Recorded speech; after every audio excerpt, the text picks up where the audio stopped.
Before and after a conversation I had with photographer Busola Dakolo, we had heard so many stories of other people who claimed that they had been assaulted or raped by Biodun Fatoyinbo, who is the founder of the Commonwealth of Zion Assembly. Many of them were afraid to speak up because they claimed that their lives would be at risk, and they're afraid of public scrutiny and interrogation of their recollections of this event and the attacks that may follow. However, some have found the courage to speak up on behalf of many who can't. My guest today is one of them. We will call her X because she will be speaking anonymously about her experiences with Biodun Fatoyinbo. Thank you for doing this. Thank you. Right, yes. Yeah. I know that this has been a tough process. You know, you say this has been a tough process. Upstairs, just going through this, there's been tears. Yeah. Even for all of us, who have been in the room, it's been I know. a tough, and we didn't even go through the experience. Yeah. But you say in 2017, you were not just a member, but a worker at the... Staff, actually. Staff, so you're an employee of COZA. Yes. And you say something happened between you and Biodun. Yes. Please tell me. Oh, okay. So at that time, I was living in one of the cities where the church was located, because they have churches in different places. I'm sure you know that. And it was my boss, so I worked with him sometimes. He was in town and something needed to be done for church, or even personally. Sometimes I had to do personal errands for them. So it wasn't like it was the first time that I was going to be at their house or go do something for them personally. So that day, had asked me to meet him at the house. It was a Thursday. He had asked me to meet him at the house on Thursday morning.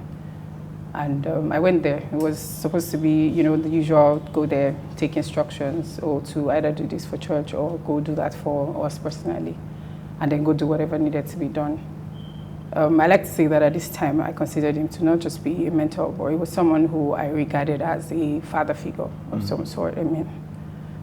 So the trust was, it was basically, it didn't seem like any red flags to me. So I had gone there that morning, and I was comfortable because I know that house. That house, it wasn't the first time I was going there. So I was there, seated on the couch, and he had started to address what he wanted to talk to me about. I think he had started by addressing something that has to do with church. I can't particularly remember the details now, forgive me, but things moved pretty quickly from then because it was a long couch, and I was seated on the couch, and then he came and sat on the couch as well. But maybe just a few, there was a little space, so it wasn't like he came on directly and I was alarmed or anything. So and then everything pretty much moved quickly from there, because he started trying to pull me into a hug, and then of course trying to kiss me, which I found shocking. It was I don't know, maybe one of the most shocking things that I've had to experience, because I've known this man for such a long time. I'd known him not just as a mentor, but as a spiritual leader. I've heard him preach, I've heard him talk about, God, and there I was about to witness what would seem like the complete opposite of everything that I thought that this person stood for. So all I can remember is saying, you can't do that, you have to stop. Like, I remember telling him to stop, like, continuously, while he started going at my, because I had this navy blue high-waist trouser on. I can never forget. So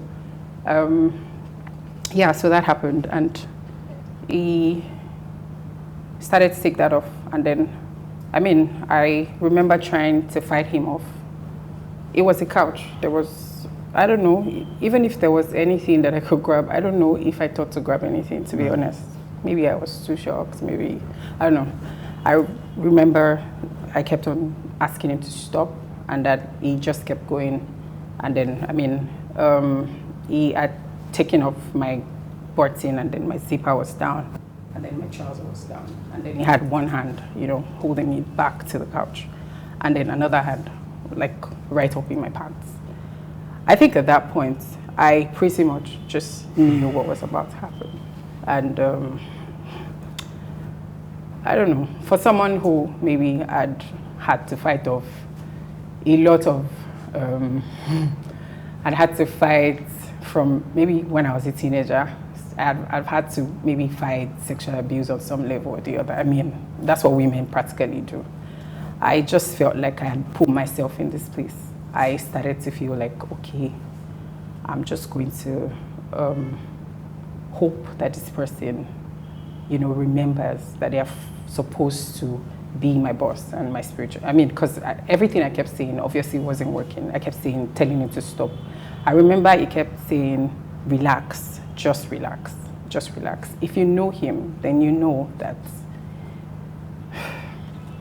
he's very, I mean, he can be weak. Now when I think about it, I think he's a very weak person. But he also has that appearance of strength.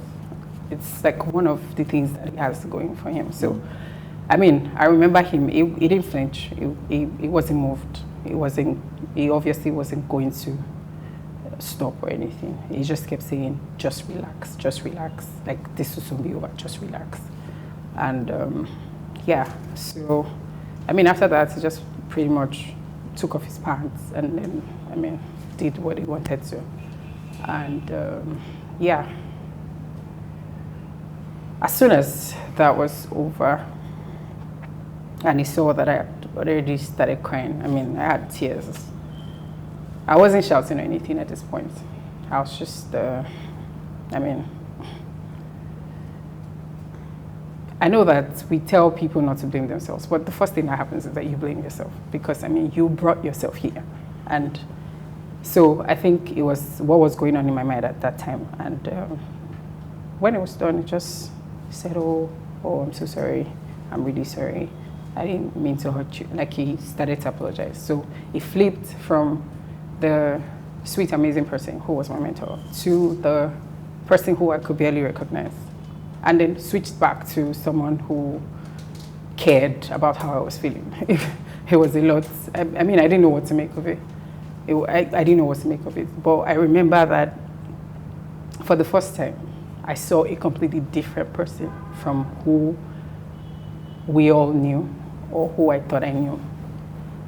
I think it was the first time that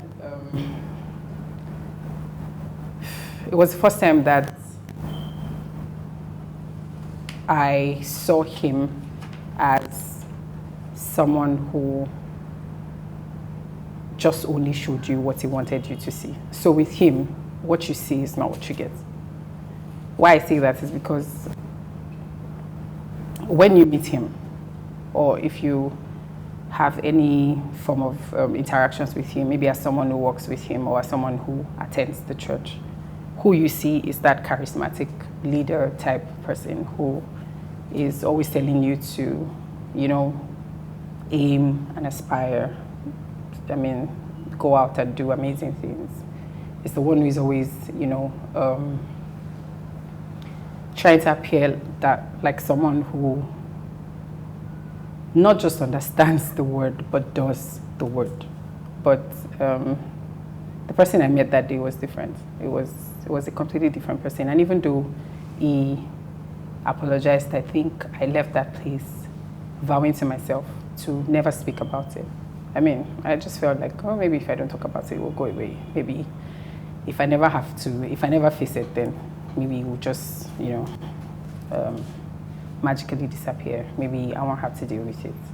Maybe I won't have to talk about it. Maybe I won't have to think about it. So, I mean, after that time, of course, he went back to Nigeria because it wasn't in Nigeria. I wasn't in Nigeria at that time. He went back to Nigeria, and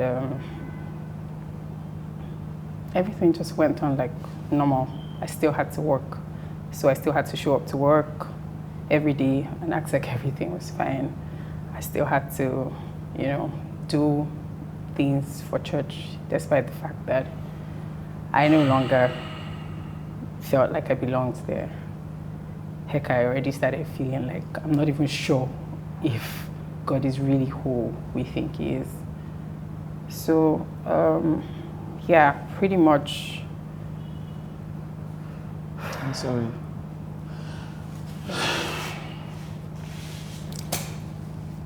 So, what we're talking about is rape. That's what it is. I didn't go there to have sex with him. I didn't ask to have sex with him. I told him to stop on countless occasions. Yes, you told me, yes. Yes. It was not, there was no consent. I didn't give my consent. Yeah. And I feel like that has to be clearly stated. Yeah. I didn't give my consent. Yeah. I didn't go there to have sex with him. I didn't come on to him. As a matter of fact, I never saw him as anything other than a pastor, a mentor. Yeah, so I didn't go there to have sex with him. I didn't go there to, And he pinned you down, as you were saying. Like, when this was happening. And I'm sorry to go through these things, because these are terrible experiences. But it's important for people to, I think, understand how these things happen. So first and foremost, you were in this situation where you couldn't even leave. You were working for him. You were in the house. You were alone, and you had made it clear. Not that it would have mattered, but you had made it clear. Stop. Yeah. And you had tried physically to get him to stop. Yeah. But he didn't stop. No, he didn't. He just told you to relax. Yeah. He just kept saying, relax, relax. I remember him saying, relax. This will soon be over. Relax. Yeah. Now let's go back a bit. Okay. Because by this time you had been a member of the church for about 9 years? I'd been a member for about, say, 8 years. 8 years? Yeah. 2008? Yes. Okay, no, so I became a member of the church in 2009, so that would make it 7 years, I think. 7 years, yes. Right. Okay. And you say that you were just in the music ministry of the church. Yeah, so I joined in 2009, and a few months after, I joined I think it was July, and a few months after that I joined the music team. There was only one music team at the time anyway. It was Avalanche. And this was in Abuja? Yeah. The church was in Abuja, yes. Yes. So this was the only music team at the time, Avalanche, and that's the one I was in. I joined, and I was in Avalanche up until, I had to move out of Nigeria to go do some other work for them someplace else. Right. And you moved out to Nigeria because they offered you a job? Yes. Yes. And you had said that it was his wife who made first contact? Yes. So this is Modele, his wife? Yes. So when I joined, I was pretty much a member, just a normal member. And even when I joined the workforce, I didn't have any relationship with them. Because that was my first church, It was the first time that I was bringing myself to try this whole organized religion thing. Prior to that time, I was in the church type. By church type, I grew up in like a Christian home and I went to church, but I didn't have, that old church thing. It was the first time I was trying it, and I think I stayed, or I found it interesting because I saw a lot of young people. I saw that they were trying to do it differently, which I later realized was a deliberate thing, I feel like it's really important to say that everything that is done in that place is really deliberate. They're very deliberate, from how they make you see the excellence, the attention to detail. Yeah, maybe not so excellent, but you know what I mean. Yeah, and then the attention to detail. Everything builds you up to create some kind of psyche in you as someone who is visiting either for the first time or as a member. So an average person there thinks in a certain way. Yes. So yeah, I'd been in that church for maybe like almost 5 years, and I didn't have any personal relationship with them. They knew, they were aware of me because of course I was in the music group. So, and they, at least if there's anybody that pastors know, they know people in music group. Yeah. So, But sometime in 2015 was when I started to, get that whole feeling of being brought close, and it was from his wife, Modeli. Yeah, so she would have someone call me to come over to the house to maybe do something for her. She would maybe have some women's program that they wanted to do, and she would say, "Oh, I need you to handle this program. I need you to, and then it moved from that to me helping them take care of their son, the last one, Ephraim. So I would take him out. She would just, have me take him out on Sunday evenings. Sometimes we'll just go to someplace in Abuja, just take him, hang out, and then take him back home. So that's how we started. Now, if you know them, you would also know that they are very controlled about who they allow access to their kids. They actually do not allow people access their kids. So even as a member, you don't have access to their kids. Yeah, so if you had access to their kids, if they had access to the family, they wanted you to come in. Yeah, I needed to say that because I needed to let you see how deliberate every single decision or every single thing. So when they bring you close, there's always a reason why. If they bring you in, it's because they brought you in. It's not because it was something that you had to do. Yeah, so I quickly went from that to tutoring the other kids. Yeah. She knew that I was, good with them. She knew that I liked to hang around them. She knew that I was good with them. So yeah, I would go to the house, tutor them, I'll take them out, we'll hang out. And yeah, so pretty much that was how it all started until she made me an offer to go to some other country where they were going to be in school at. So they were schooling, somewhere outside Nigeria. So at this time, you had been working with them for how long now? So I had not started working with them. So we're just helping them. Yeah. This seems like a very familiar pattern because I've heard this before from all the stories that we've encountered. Okay. So you had been helping them domestically for how long? So they offered to go to travel for the kids. Came in 2016, so I had been involved with them maybe for like an entire year. An entire year? Yeah. And then they made you an offer for a job in another country? Yeah. So tell us about that. Yes, and so that, I think that's another thing. They bring you close enough to see what your interests are, what the things that matter to you are. I think in my case, the kids were like a motivation to get me to take that job. And I think that she sort of knew, because she knew how important they were to me. And it's pretty simple. I think it's the fact that I believed in their vision at that time. I also believed that they were onto something that was, revolutionary. So I was sold out on it, on that vision, which is, whatever it is, I can't remember. Yeah, so caring for their kids felt to me like caring for them. I did it because it was just something that felt like, it felt like something that I was doing for myself. I don't know if that makes any sense, but yeah. So she made me that offer and said, "Oh, so yeah, we know that you want to do other things." And she knew that I wanted to do other things at the time, and she knew that I could do those other things anywhere outside here. So she said, "Oh, since you wanted to do other things anyway, and you can pretty much do it from there, why don't you just go help us? Be there, since we can't be there and be here at the same time. So why don't you go with them and then help us with them, be there, at least their legal guardian while we're not there." So yeah, that's how. So I took the job, and that's how I moved. Yes. Something strikes me. You talk about Modele and Biodun as they. It's one unit. Yeah.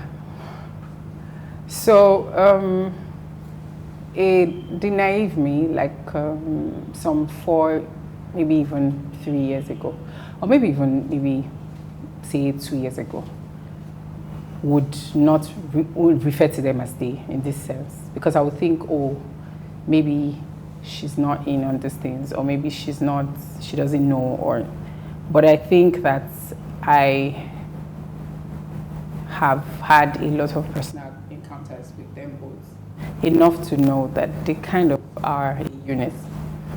I don't think that she's unaware. I don't think she's unaware. As a matter of fact, I'm willing to bet money on the fact that she's not unaware. She's, I don't think it's a coincidence that she was the one who pulled me in. Of course, it took me a lot of time to realize that all that time it was grooming. I didn't know that that's what it was. I wish I knew that that's what it was. I mean, I'm not even proud to say that that's what it was, but that's what it was, yeah. But she is the one who made that happen. Because if that came from him, it would probably have raised maybe a more red flag earlier on than it would have if it came from her. And I think there's a pattern there. If you ask me, I think there's a pattern there, because I think it's easier for me as a woman to feel more comfortable if you, as another woman, grant me access to your home.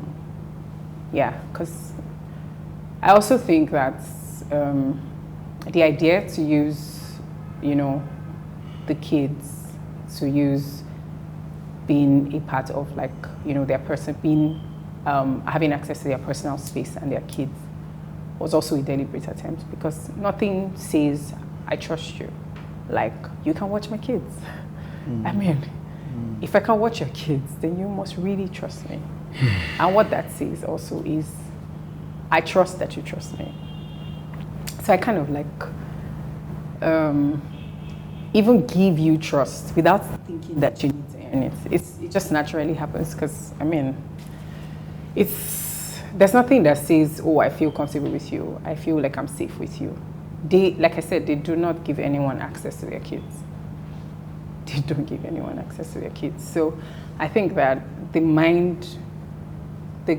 the subtle, mind game is, sometimes it's subtle, but it's all there, like the delivery, just making sure that everything that you're surrounded with speaks to you in a way that they probably don't have to verbalize. Yeah. And so, and what's remarkable about this is I did have a conversation with another survivor, Okay. Busola Dakolo. And what's striking for me, and this is not even objective, is qualitatively, I do remember, how affectionately she spoke about Shindara, who is I think their first child. I think they're amazing. Yes, and and I'm sorry, I apologize to Shindara that because they brought the kids into this story, So, but then I remember she would speak even up until that moment. She would speak about these kids with affection. I'll tell you that one of the hardest things that I have to do at this interview is talk about those kids. Yeah. Yeah. And that's bearing in mind what I've had to go through. So even after what you've had to go through, Yeah. You're still thinking about these kids. Yeah, because I don't think that anyone deserves to have to be introduced to something like this when you didn't ask for it. Yeah. Yeah. So, and I mean, I'm not surprised that, she would talk about Shindara with such affection. I'm not. They are amazing. Their kids are amazing. That's what I would say. Yeah. Okay, so when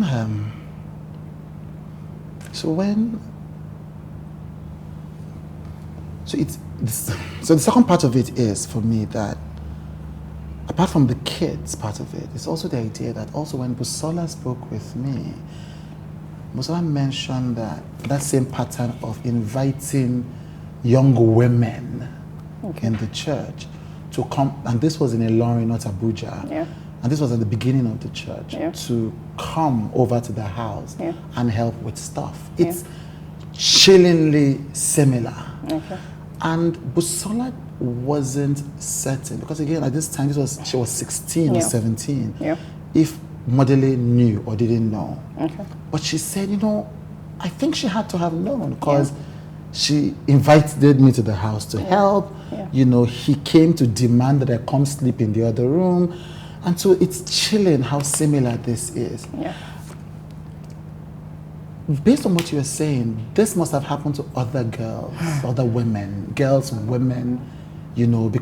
Busola was a child at the time, but you were an adult, but it's the same pattern. Yeah. Did you know of other people did you hear? Okay, so the first time that I ever heard anything about him was S.A. Walter. I mean, we all heard it about S.A. Walter. And I remember that morning because I had woken up and I was going to dress up for work and I picked my phone and I saw it. And the first thing that came to my head was, oh my God, what is this? Like, I was just shocked. I was trying to understand what was going on. And I remember that I shut it down maybe 30 minutes after. Like, I tried to understand it and it didn't make any sense to me at the time. I was like, no, that's not possible. No, that's not possible. This just has to be one of those things. I don't know why this person is doing this, but yeah. So, that was the first time that happened. And of course, we all were aware of how that situation was handled. Then, at the time when Essay's case came up, I had not started working with them full time. I was just a member who was a worker. So, I mean, I still had my day job and then I would go to church there. But I think that this is a good time to say that an average COZA member adores Biodun Fatoyinbo. That place gives you a false sense of superiority. They pump you up to feel like you're not like everybody else. And even though, of course, you're not like everybody else, but in the sense, not in that sense, but in the sense of, there's a lot of undertones that help you build that form of confidence in this is a tribe. And it is us, it is us, and everybody else is just trying to get us. So even though nobody's trying to tell you that, oh, they're trying to get us, you just start to get that idea from, the things that are said, from the things that are done. Sometimes, in an average service, you probably celebrate Biodun more than you celebrate God. Yeah. There's probably more celebration for him than there is for God, because at every point you're celebrating. Yeah, so it's only a matter of time before you do that, before someone's image rises up in a way that you don't even have to deliberately command it. It just happens. You go there every day, you go there every other day, or twice a week as a member. But as a worker, you go there almost every day, which is why you find out that people are quick to jump to their defense. People are quick to, say anything. People are quick to fight. They're quick to, just do anything because of how much, It's an us versus them. Thank you. Kind of, yes. Thank you. That place also isolates you. Like, it shuts you out. It shuts you in. It gives you that feeling like the world, I don't need the world. All I need is these people, this tribe of people. Yeah, so it's really subtle. When you're in it, you don't even know. Yeah. So imagine 3,000 people, or I don't know how many they are right now, but imagine 3,000 people feeding off each other, being friends with each other on social media, because that's what happens. You're all friends. You follow each other on social media. You do business with each other. It's only a matter of time before you start to recycle the same thought process. It's only a matter of time before you all start to think alike. So I think that also helps with the us versus them. Yeah. This is very scary. Because what you are describing... It's a cult. Yeah, I know. Unfortunately, I mean, yes. That's exactly what I'm describing. Okay, so, and if what you are describing is true, then these members, some of whom were your former friends and your former, colleagues, they will hate you for doing this. Okay, so, yeah. I'm pretty sure I have people who hate me already. I'm sure.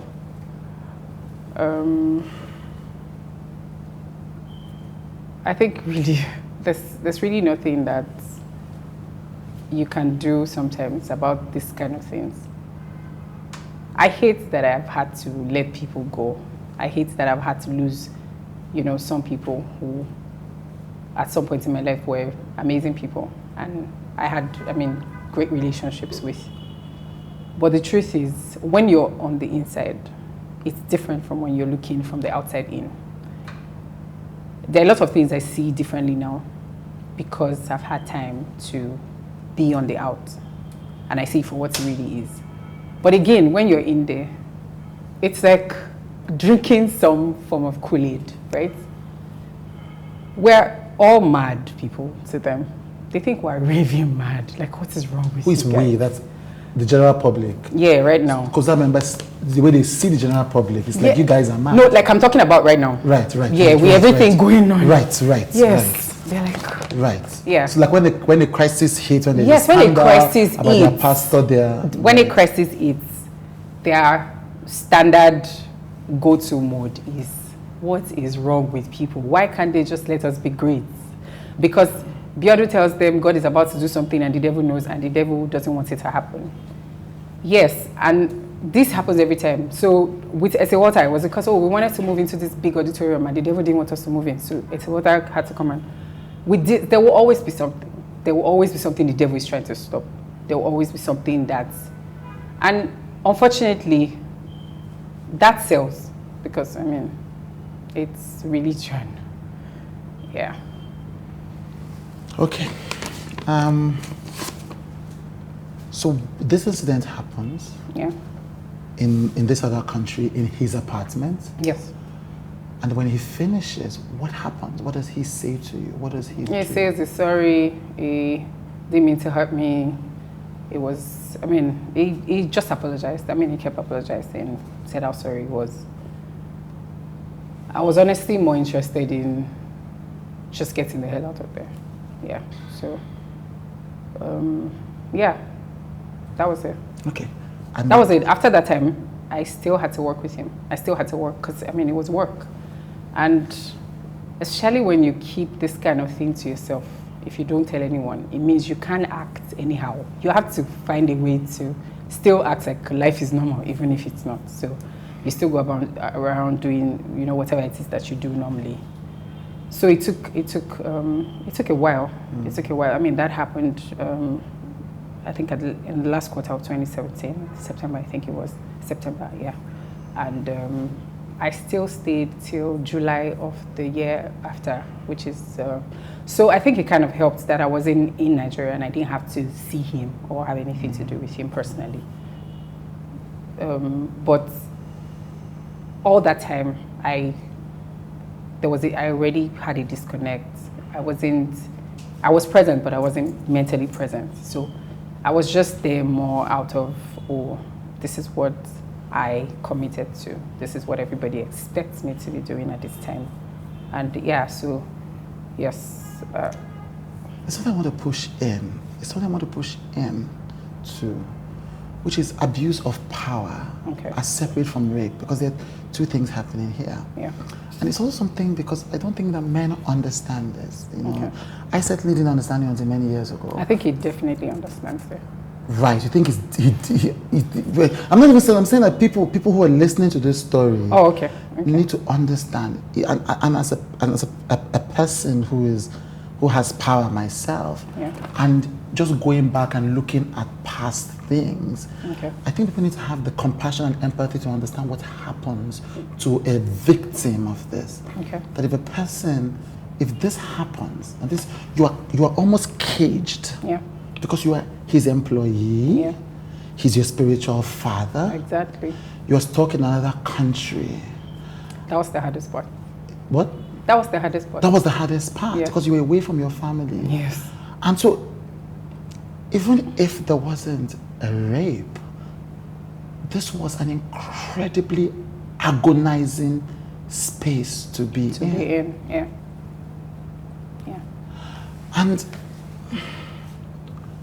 Yes, so because that is important. I think that that's an important thing for all of us who have ever exercised power over anybody else, to think about the kind of pain that we put them through and what we may owe them, you know. And so he apologizes to you, but you still have to go through this mental torture. Oh, yeah. So there's that. I want to go back, but in this particular case, there's unconscious wielding of power. Yeah. But something you said in this case, Modele and Biodun knew what they were doing. They knew that they were wielding power. Yeah. So if there's anything that those people is aware of how much power they have. I think that it's important to note in this conversation that if you're looking for people who are unaware of the power they have, Biodun and Modele are not the people that you're looking for. Yeah. They are aware. They're aware. They know how much people adore them. They know how important they are to people. They know how weighty their words are. Yes. And I think they exploit that. Right. Yes. I think they feed on it. I think they channel it and use it. Yes. I think so. It does. So sometimes, of course, because before when I was introduced to this alleged racket, there are so many stories of so many people. Yeah. So many. Yeah. But then we only ever in public heard S.A. Walter's story, which was even just, which was centered on adultery. Exactly. And then this year, you know, because of Timi Dakolo's outburst a few months ago, if this has been happening for so long to so many people in so many ways for 20 years, you know, and people have been afraid to speak out, then it makes sense what you were saying, that they have created an atmosphere of insecurity that stops people from speaking out. Yeah, and I think it's also that thing where there's a culture of silence in church. There's, I mean, we all want to appear a certain way. Nobody wants to appear out of line, right? There's a lot of judgment that goes on in there, even though it's supposed to be the safest place. But it's not a safe place. It's not safe. I mean, it's supposed to be safe, but it's not. So how do I walk up to you and say, oh, guess what? Yesterday, Pastor raped me. How do you even begin to form that conversation? I had friends in that system who I didn't say anything to about this until just a couple of months ago. And the reason why I eventually told them, 2 reasons actually, was because I was done feeling like that was something that I did to myself, because I didn't do that to myself. I was done feeling like I did something wrong by trusting someone, by serving them with, I served there. I did it like wholeheartedly. And it's not even something that is hidden. An average COZA person who was there when I was there would tell you that this was like one of these people's major people, right? So I'm not just some girl who, you know, would come whenever she would come to church whenever she felt like and then not come. I was a committed person. I didn't feel like I deserved that. That's 1. 2, I also felt like, you know, it wasn't going to go away. Every other day I saw something on social media that would remind me. So the anxiety attacks, everything. I mean, I would wake up in the morning and it would be an amazing day. I would be ready to take it on and just do stuff. And next thing I know, Timi Dakolo is trending on Twitter and people are coming up with all kinds of takes and I'm back exactly where I started. Yeah, so I think all of that finally made me realize that this isn't going to go anywhere. I mean, if there was anything I needed to do was to speak to the people that I believed cared about me, about it. So I called my friends for the first time like 3 months ago. I said, you guys, I need to tell you something. It was a conference call because I couldn't bear to do it one after the other. So I put them on a conference call and I said, so this happened. And this is how it happened. And this is where it happened. Yeah, so it took me a lot of, courage to do that. But I could also only do that with my friends because I trusted that I mean, because of our history and how much we had been through together, I trusted that, you know, they would be able to be there for me on days that I could not be there for myself. Yeah. But now talk about an average person. Come to talk about it, like I'm doing this anonymously. That's telling. I mean, I want to be the girl who is bold and, you know, just say, oh, you know, guys, just put my face on. Yeah, but there's just so much that you have to contend with. You have to contend with people doubting your story, people asking you questions, people even questioning the validity of the story that you have. You also have to deal with church folk who would rather believe a pastor who cannot, you know, keep it in pants than a church member. They would rather believe him. It's just blissful ignorance. It's safer that way. It's easier because then they don't have to question anything else. Nobody wants to question anything. Nobody wants to question anything. You don't want to, you know, you don't want to believe that everything you believed or that someone that you've is a lie or it has been. So you rather just lie to yourself. You rather just look the other way than believe something that makes you question. So yeah, I think it's all of that makes it really hard for people. There are a lot of people, I'm sure. And how I'm sure is initially, when it happened to me, I felt like, oh, this was just a me thing. And then I saw Timmy's post and then I made a connection and I'm like, okay, so wait, this is not a me thing. This is a normal thing for him. But this is not even just with adults. This is with teenagers as well. So, I mean, that was already like okay, what is going on here? And then, yeah. It's good that you mentioned Timmy's post and all of that, because I think that's as you tell it, that was the first time you ever heard from Biodun himself about something with Timmy's wife, Busola. Yeah, so I'll tell you what, in early 2018, I think it was Timmy, I didn't even follow him on Instagram at the time. And apparently he had gone and made a post about some Abuja pastor that everybody had respect for, but was abusing teenage girl. No, this was in 2018, I think. 2018, early yes, 2018, yeah. Yes. So apparently Timmy had made a post and he had said something about an Abuja pastor who people looked up to but was abusing young girls. I had not seen that post because I don't follow him on Instagram. I didn't follow him at the time, I do now. My friend called me and said, hey, what's up? I was like, oh, I'm good. She called me from Nigeria.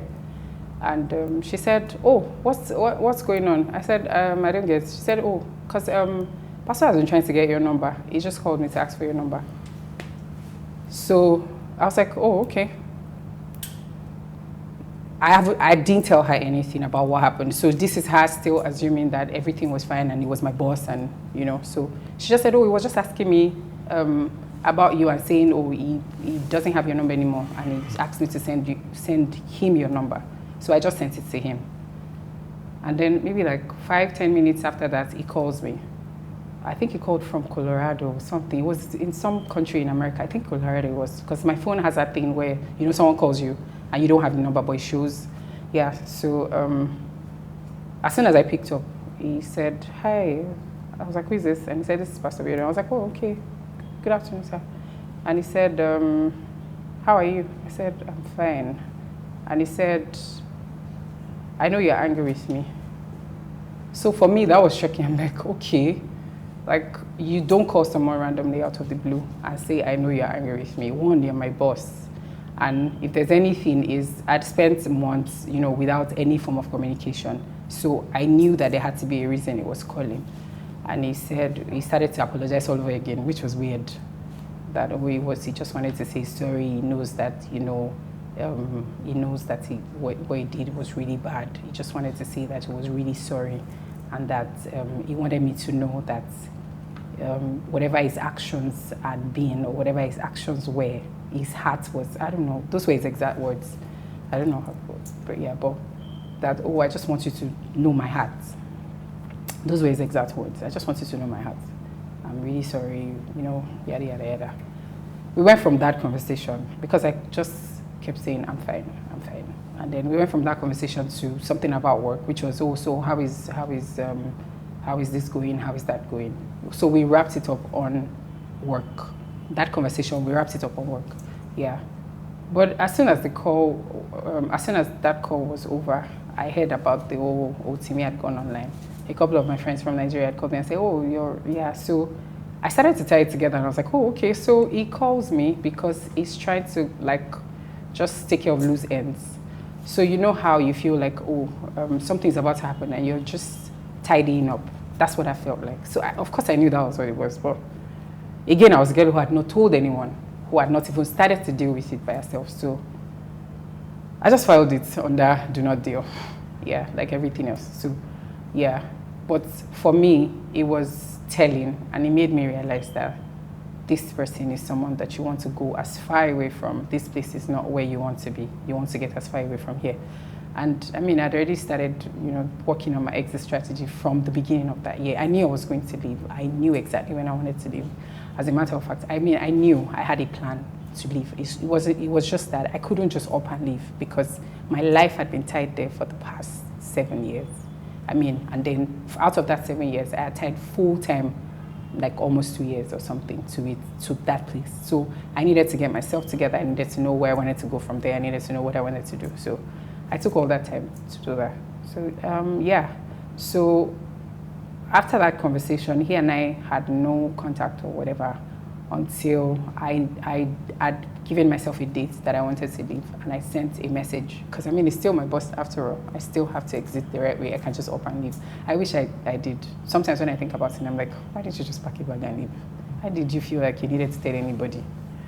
Yeah, but I did that. I don't know why, but I did. So I sent a message and said, I need to speak to you. It was an Instagram DM. So I sent him a DM on Instagram and said, I need to speak to you about something work related. So he calls me back and says, I got your message. And of course, the first thing he says is anybody around you? I'm like, no. He said, okay. Because nobody can know I'm calling you. Those were his words. So I went straight to the point, which is I'm ready to go. This has been good, but I need to go, so I'm going to go. I just wanted to give you a heads up. I feel like, this is still work after all. So, and he asked that I give him time, that he wanted to tell, what's her name now? He wanted to tell his wife himself, that he wanted to tell, because I mean, they were both my bosses, and she was the one who brought me on anyway. So I felt like, oh, okay. So he asked what time I wanted to leave, and I told him. Anyway, after that, I came to Nigeria, I think the month after, and he asked for a meeting. He asked me someone called me from church, someone who works closely with him in church called me and said, Pastor asked to see you at 12 or whatever. So yeah, I went there and met him at the basement. It was alone. It wasn't alone. Someone who assists them, like someone who helps them around, do stuff, was there, but in the other room. I met him on my way in, but he was alone in that room. So, I mean, sitting area, it was seated right, on the couch across. I sat across, and the first thing he said, because I had my phone with me, the first thing he said was, put your phone away. So classic behavior. He doesn't like phones. Even with those of us who work with him, like it's not really the kind of person who you're working with and you're on your phone. I don't know, for some reason. So I sat down and then he started to apologize all over again. At this time, he already knew I was leaving. So he started to apologize all over again and talk about how he was up the entire night, just thinking about how much he had wronged me. And he just wanted me to know that he was sorry. So there he was, crying. And I was wondering why. Because, so, he kept going on and on about how things had been tough. Now, at this time, Timmy had made that post. And it looks like that thing wasn't going away. Because I think he stayed for some time. They kept having, I don't know, from what I heard, they kept having that old back and forth thing where they were trying to get people to talk to Timmy behind, I don't know. Yeah, so he started to talk about how, he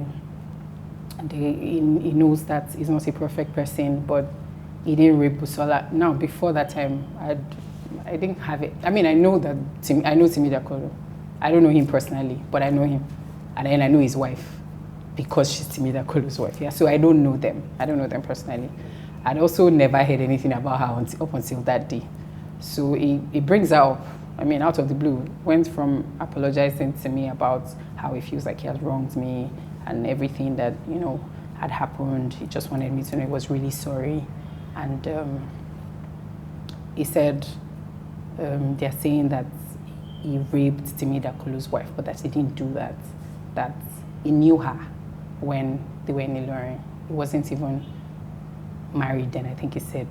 And that she just was some girl who used to come around him a lot, He painted her as fast because I think his exact words were, those girls that were very grown at that time, like she came around me a lot and something happened and then people, he painted it as we had a thing. She liked me and then I liked her back. So imagine my shock when I see that statement on just a couple of days ago.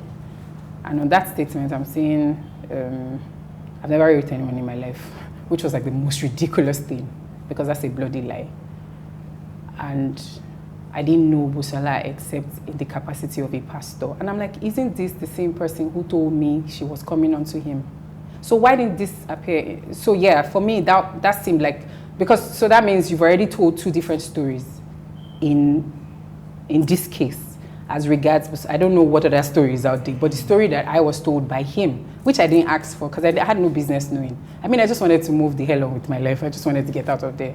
I didn't need to hear that. Yeah. So he brought it up himself. He was the one who brought Busola up. And I think that was an attempt at emotional blackmail, which is another thing he's really good at. So he sees that he's already about to lose on one end. He switches to the other end. He does it with church as well. He did it with the whole S.A. Walter thing. He appeals to your emotions. He finds a common ground. So if the common ground is, this person has known me for a long time, because he kept saying, you've known us for a long time, you've served us, you don't deserve this, you've watched my children, you've loved them as your own. Now that was him trying to find, something that we could both agree on and I could be sympathetic with. Yeah. I also think he brought Busola up because he felt like maybe I was going to start tying the incidents together and start putting it together. So if there's anything he does, he's like very good at studying you and seeing how your mind works so that he knows exactly how to, act or where to place you or whatever. Yeah, so maybe somehow he must have known that, if she feels that, this is not just a her thing, then maybe this will mean more to her and then she would not look the other way.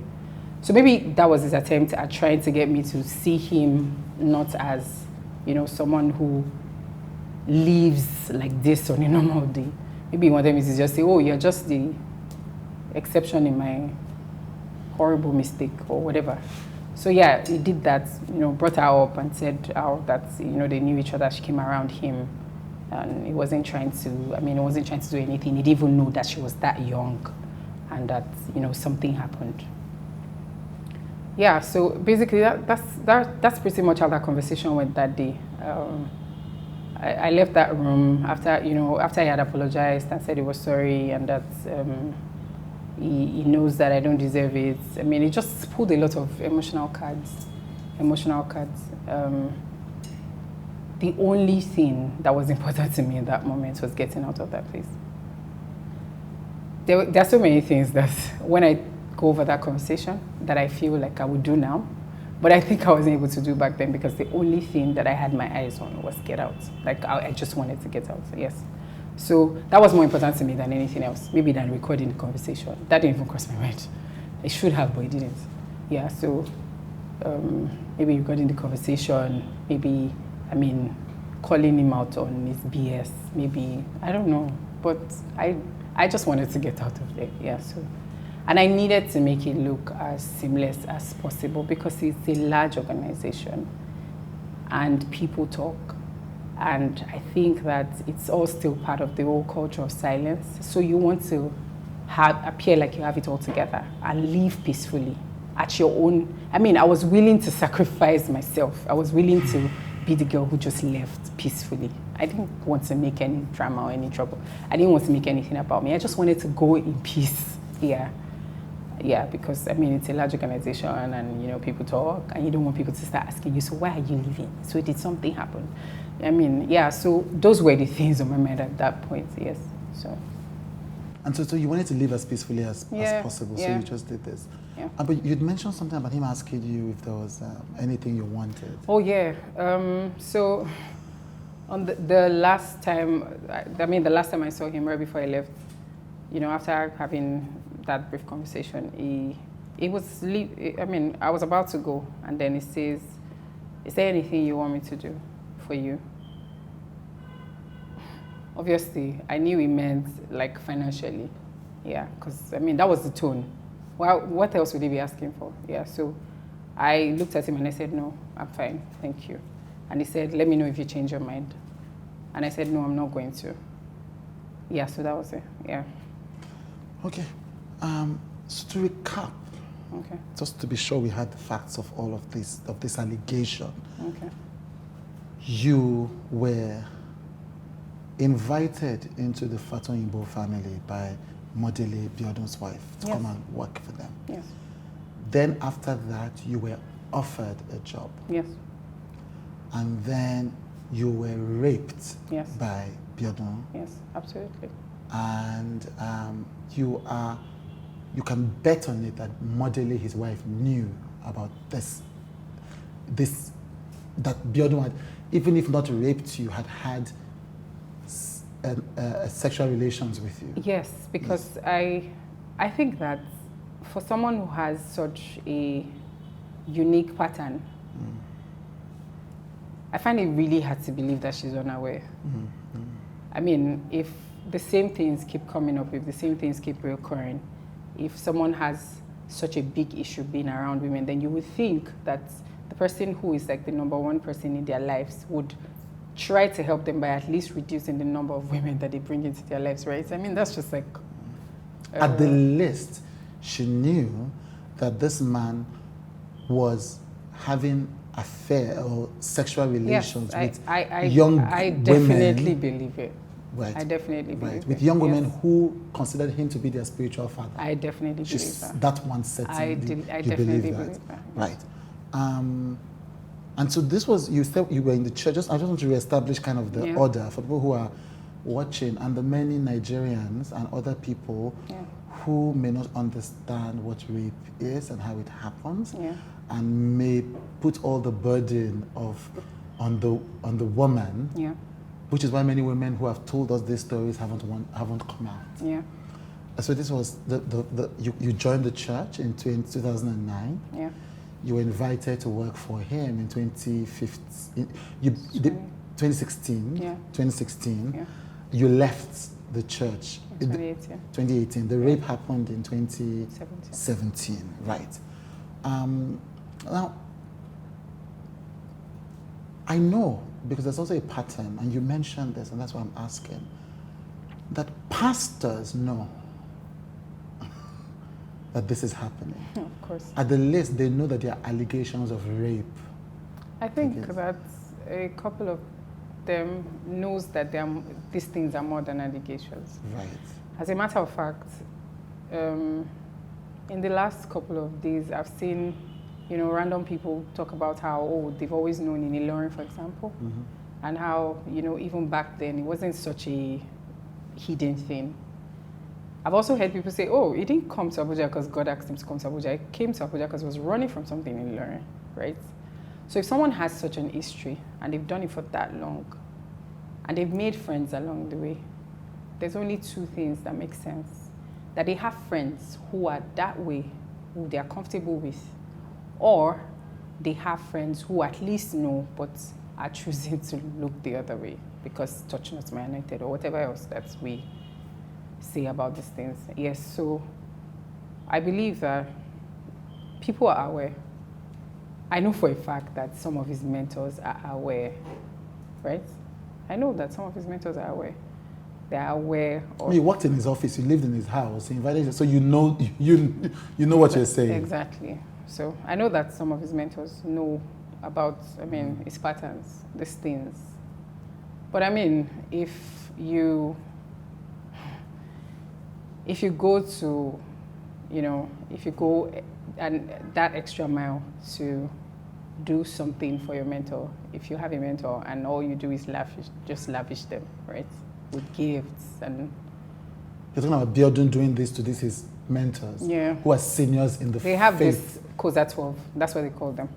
COZA 12? Right. Yes. And COZA 12 is basically like a bunch of people who are supposed to be his mentors, right? So... Are they pastors? Yeah. All pastors, right? From Nigeria, from outside Nigeria. Right. Yeah, so they just have like this group of people who, according to them, pray for him, put his picture up in their prayer rooms. Yeah, because that's more effective, I guess. We're not accusing anybody of anything, but it makes sense that if these are prominent Nigerian pastors, it makes sense that they haven't spoken out against him or asked him to step down properly from the church when people make accusations. Because some of the things I've heard, even in the realm of allegation, would make people's mentors say, step down. So the thing about COZA is also that they're not really accountable to anyone, even though they say they are accountable to people.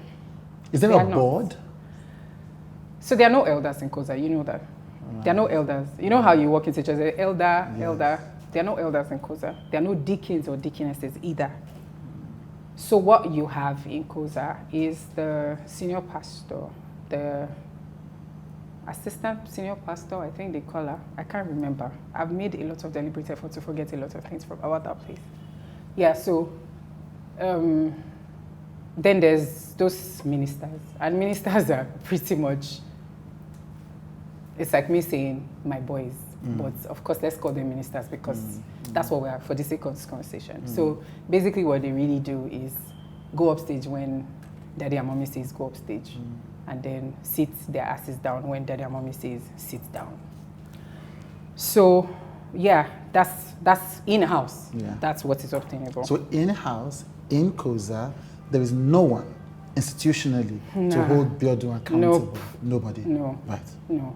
Right. There are no, if such people exist, we haven't, I didn't meet them when I was there. You were working, you worked there for 2 years, 3 years, 4 years, 5 years. So we can't, I was there from 2009 to 2018. Yes, so if those people exist, I would You would have known about them. Yes. But you know about the 12. I know about the 12 because, everybody knows about 12. Right. If you're a COZA member, you know about 12. It's like an informal group of mentors. Exactly. But so not even informal. Like, it says, oh, these are our mentors. So he says this is like a thing. Oh, yeah. Oh, the COZA 12 is like a thing. Oh, it's a bloody thing. Right. Yes. And people in the church know who these 12 are. Oh, yeah. Everybody does. But they've not taken any action as these things have been happening. Yeah. Okay. So, for example, when these people are going to come for any program, it goes over and beyond. And then, of course, to justify why it would do that, it would say, oh, we're going to have so person in the house today, and we have done this and that and that. You know me, I'm a grace collector. It says that around. It says, oh, I'm a grace collector, because grace collector is supposed to let us know that he is conscious of the grace that these people carry, and that is making deliberate attempts to tap into that grace. Yeah, so, yes. So, that's where the whole grace collector comes from. So sometimes, it's even something that, everybody just, oh, grace collector, Sometimes it says it and everybody finishes it. That happens a lot as well. Yeah, so, So I don't know how effective or how efficient people like that can be in terms of control and checks and balances, because even though they are older, even though they've probably done a lot of more things in ministry, they also consider him to be revolutionary. They consider him to be doing something different. They talk about him with so much regard. They talk about him even like in front of everybody. So people like that add a lot of lavish gifts and money and all of that to that mix. And I don't see how you can effectively call someone on anything that they do. Maybe you call them in private, but calling them enough to actually do something about it. I don't know if. Wow. So yeah. This alleged rape, why did you need to report Okay. to, this is, because I've worked with people who have dealt with trauma, I know Yeah. that is a stupid question, Yeah. but I will ask it anyway. Yeah, go ahead. Why did you not report to the police, Okay. to the Pentecostal Fellowship of Nigeria, to the Christian Association of Nigeria, Okay. to the media, to your parents, to... I'm sorry. I'm really sorry because I see people ask these questions. Yeah. They ask it on social media. They ask it on Twitter. They ask, why haven't you reported to the Association of People Walking on the Road, about this? And I see them asking. So on behalf of all these, it doesn't make sense, people. Yeah. It doesn't add up. Yeah. Mathematicians, Okay. calculating. Yeah. On behalf of all of them, Yeah. I'm asking you, Okay. why didn't you report to other people? Okay. So for me, it's simple. I think it's survival was more important to me than anything else. Everybody has a coping mechanism. Everybody does. I have mine. People have. Whatever it is that works for you. Yeah. So like I said earlier, even I wasn't ready to admit to myself that I had been raped because that would make me a victim. That would mean that I had spent all this time in my life trying to get away from rape, only to end up walking right into it. I don't know if you get what I mean. So for me, it was about survival. I wasn't thinking about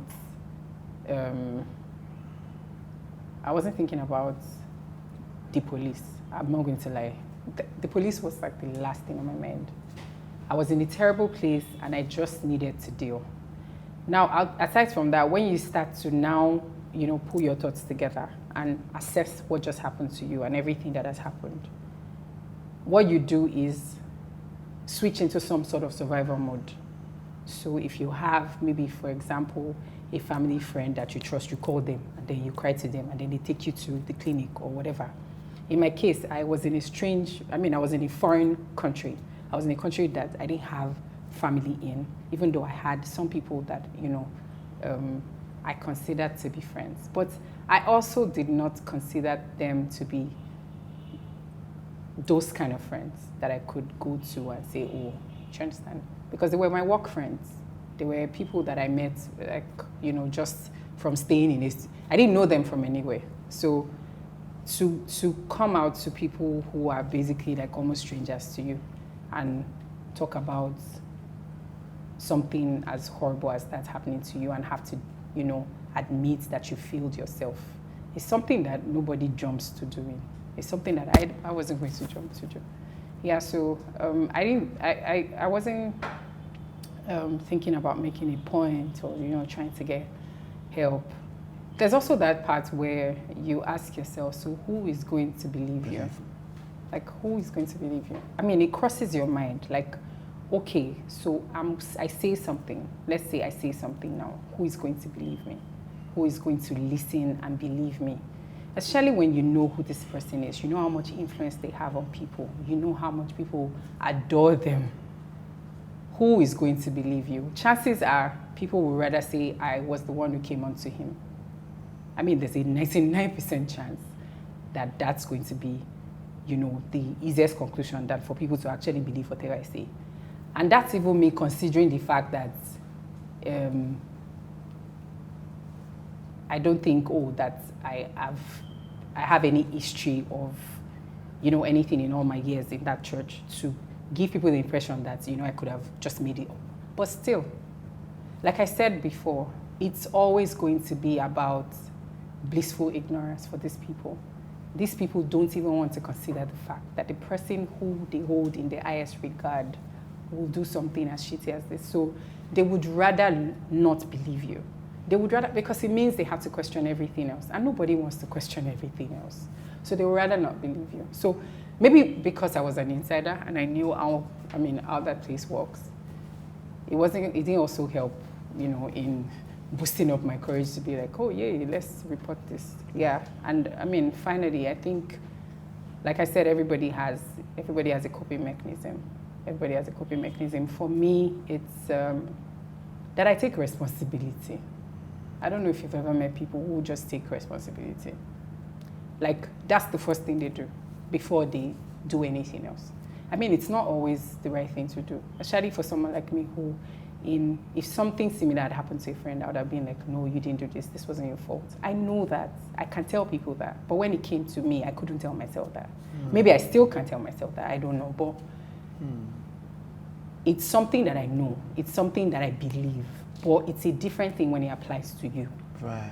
It's a different thing when you're telling it back to yourself. So intellectually, you can know that you're not to blame. Yes, because emotionally, I mean, going there is not an invitation to rape me. It's not an invitation to let's have sex. I went there because they asked me to be there, and it was my boss. I went there because I thought we had, I thought that it was someone I trusted, so I went there. So going there is not. That was the only thing I did. I went there, like I went to the house. Yes, that's all I did, really. And I think that, I mean, if it now comes to finding out so why do this now? Why come out anonymously and, share this story that you didn't want to share? Because this is beyond me. This is way more than me.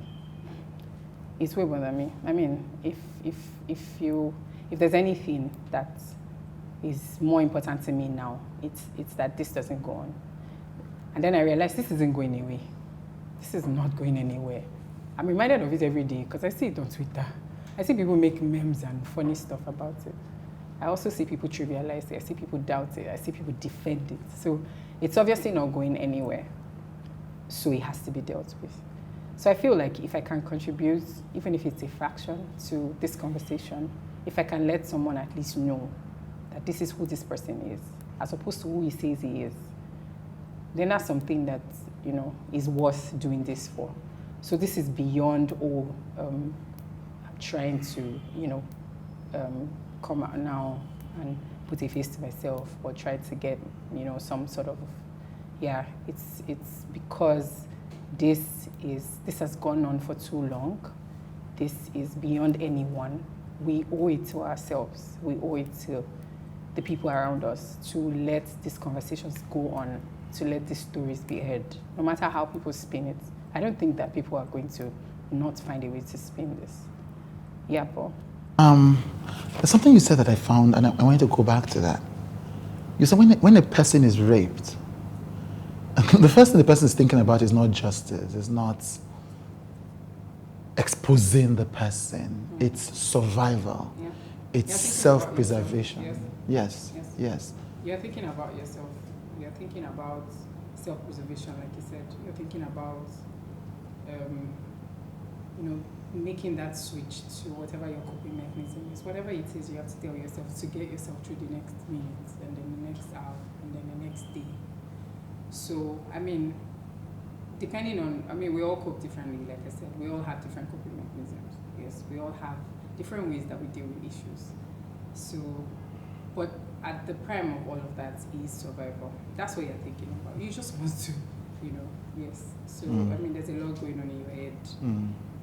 The amount of energy that you spend even trying to get yourself together, to tell that story back to yourself, the fact that you're living it, you're living it every day, is enough ordeal to go through and keep you busy that you're not even thinking about, And then, of course, you also think about the shame that is attached to it, the number of people that probably will not even believe you if you say it. So when you think about all of that, you start to think if it's worth it, if it's worth all that drama, or if it's something that you... And it's even worse when you're someone who likes to make a list of, things and see... if you're the kind of person who weighs what your options are, or if you're not kind of like the kind of person who just hastily decides something without thinking through it, the more you think through it, the more you give yourself reasons to not, go out and say something to the next person. Because then you have to now deal with the fact that nobody believes you. So it's not just that you're dealing with something that, could be, that is not just devastating, but, is something that you're going to probably carry with you for the rest of your life. you're also now going to be dealing with what people say or how they're asking you questions and they're asking you to justify. I feel like that's a lot of load to put on victims. I don't know why we ask them for that. I don't know why we feel like people need to, the only way they can justify that something happened to them, you know, something as horrible as rape, is to go out and find the nearest person to report to. I think that when you are in that state, there's a lot that is going on in your mind, but you really are just thinking about survival. Yeah. Yes. Now you had mentioned that one of the reasons why you came out to talk about this is, but before that, let me ask, why are you anonymous? I'm anonymous because, one, if there's anything that I want more than anything right now, and I want a lot of things, but if there's anything I want that is really on, you know, my top of the list of things to have, is to never have to do anything with these people ever. Is to never be associated with them. Is to never have to have my name in the same sentence with them. I've done a lot to make sure that I've erased that part of my life. It's taken me a long time. It's taken me relationships that I've had to cut off from. It's taken me, you know, leaving a lot of people behind. So why do it now? Because that's taking me right back to where I started. And I know that, I mean, yeah, so being anonymous is my selfish way of choosing me. Yeah, it's really that simple. I just chose me. I don't want to be attached to that guy. I don't want to be in the same sentence with him. I don't want to, yeah, it's really just that simple for me. Yeah. So as much as I want to be a selfless person who tells that story, as much as I want to be the bold, courageous person who comes out and says, this is what I had to go through. And I know for a fact that this is what a lot of other people have had to go through. I know for a fact that this man is doing what they said he did, because he did it to me, and he's done it to a lot of several other people, taking advantage of the power he has, taking advantage of his office as pastor. As much as I want to do all of that, I also just want to stay anonymous because, yeah. I totally get that. And you know, to be honest, you know, I mean, if I was being selfish, I'd have said, you know, I just listening to this story, and you know, with the producers, I know how we went back and forth. Okay. You said, you know, whether you're going to tell the story. You said, okay, I'm not sure I want to tell the story. I remember, you know, changing my mind. You know, just yeah. So, you know, this. I told myself today, maybe this might be one of the most brave things I've ever had to do. I don't know. I mean, it might just be. Maybe there's still, you know, a lot of things. But right now, I think this takes the cake. Yeah. And I struggled with it, even doing it anonymously, because that would mean I have to relieve every aspect of something that I'm trying so desperately to bury or forget or not have to acknowledge at least. Yes. So. I mean, the thing that the viewers will miss from this conversation is, I mean, the range of emotion on your face as you talk about these things. And, you know, and I will have to report it to them. Like, you know, I mean, I just see your eyes. I just see the pain, the flashes, the anger, the pain. Yeah. So I know it's yes. I know that. I think that what makes it even more painful is the fact that you start to think about how this happened to you, but you're not the only one that this happened to, and there's a huge possibility that they are also not going to be the only ones that this will happen to. I mean, who is to say right now as we speak, there's not someone somewhere that is about to go through this? Because I don't know. I think it's that much of a problem that even while this is going on, we can still be having problems. I'm sorry, but that's how I feel. Yeah. That's how deeply rooted I think this is. Yeah. That's how serious I think this issue is. So I mean, that makes it even more painful. Yeah. And of course, when you think about how much of your actual self you poured into your work, how much of your actual self you actually selflessly gave, how, you know, you ran with a vision because you were just a young girl who just wanted to not just serve God, but, you know, believe in someone's vision and just run with it. My producers, when they were recording the pre-interview with you, they mentioned something you said. For every woman who has a story about Biodun Fatoyinbo in COZA, there was a young girl being groomed, called Choice Daughter. Yeah, so I believe that strongly, and I think I included that part because I was thinking about the generation of teenagers that we have right now. I know a lot of teenagers in that place. I can actually see their faces right now.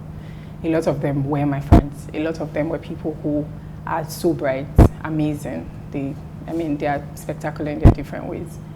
And knowing who this person is, I know for a fact that something has to be done. I know that for as much as some of us are coming out to talk about this story, somewhere in there's a grooming going on. There's someone he has his eyes on, there's someone he has his sights on, there's someone he's already looking to. I don't know, it's messed up, but that's what it is.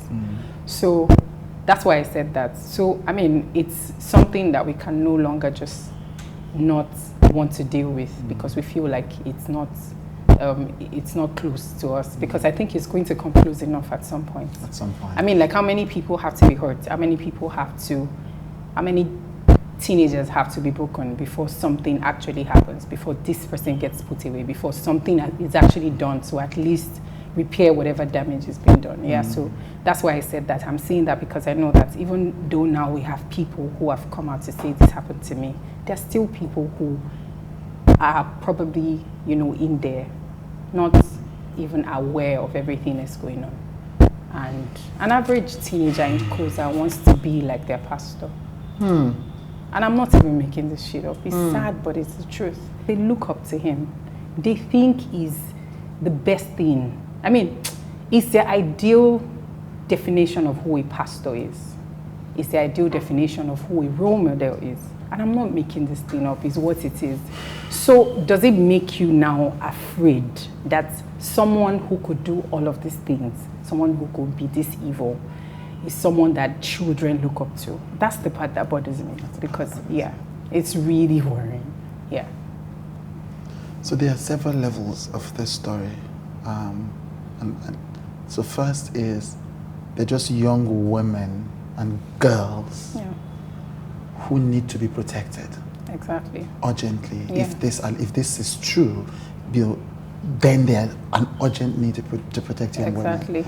And since we cannot say that we completely, we can't say 100% that their parents are going to do it, because you can only do as much as you know. Yes. Right? Yes. Yeah. So we need to give them the information they need to make a decision and take responsibility.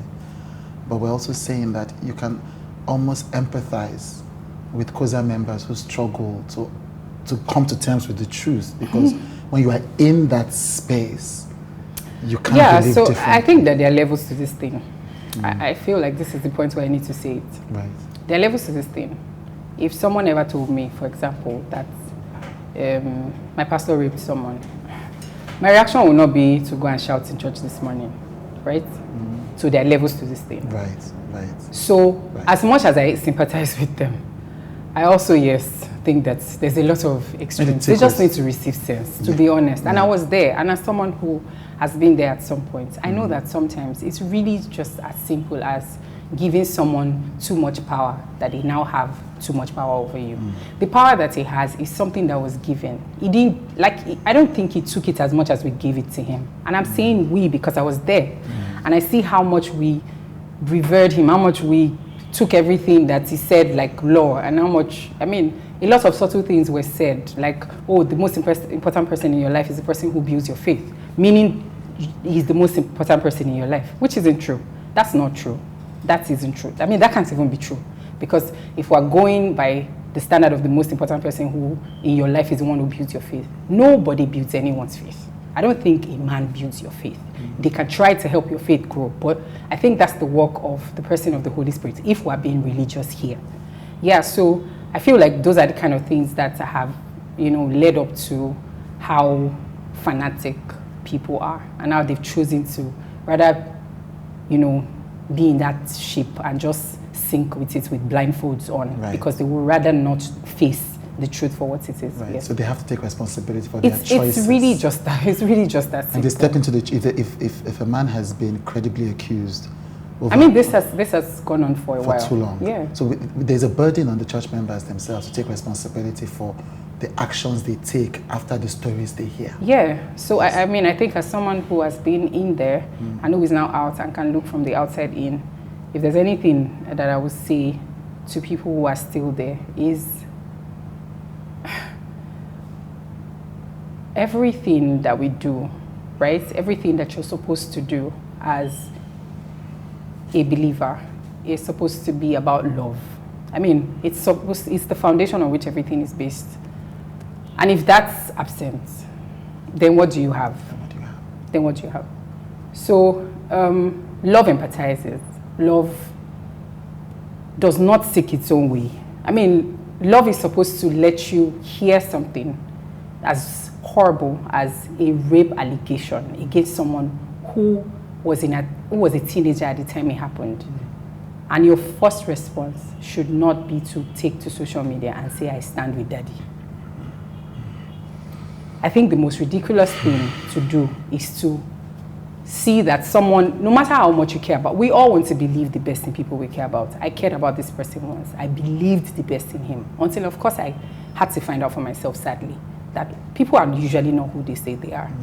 I don't think it's any different. The same way, you know, people surprise you and they say one thing and do another thing. It's the same thing here, except that, of course, God is involved, religion is involved, so it makes it more tangled and more messed up. Yeah. And then finally, his wife, Modele, if she defends him, according to what you're saying, we shouldn't be surprised. I'm actually she's not actually surprised. defending herself as well. I'm actually not surprised. Yeah. I mean, there's hardly anything they do that surprises me, to be honest. Right. Yes, because I think I've seen it all. Of course, except I talked to your producer and she said something and I was like, oh, okay, that's a new low. Yeah, but I feel like I can't be surprised that she supports him. And I think it's not just because, oh, that's what a wife is supposed to do. I think it's because that's their life. Wow. They both have everything to lose if that ship sinks. So it's about power, right? That's it. Right. That's it. I mean, she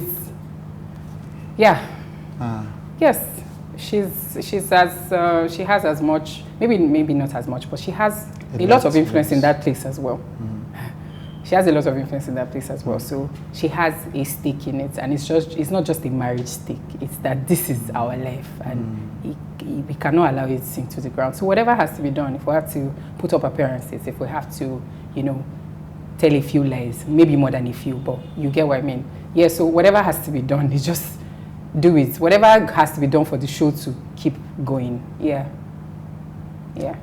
Thank you so much for sharing this story. Thank you. Thank you, Chude. Thank you. Thank you. Thank you.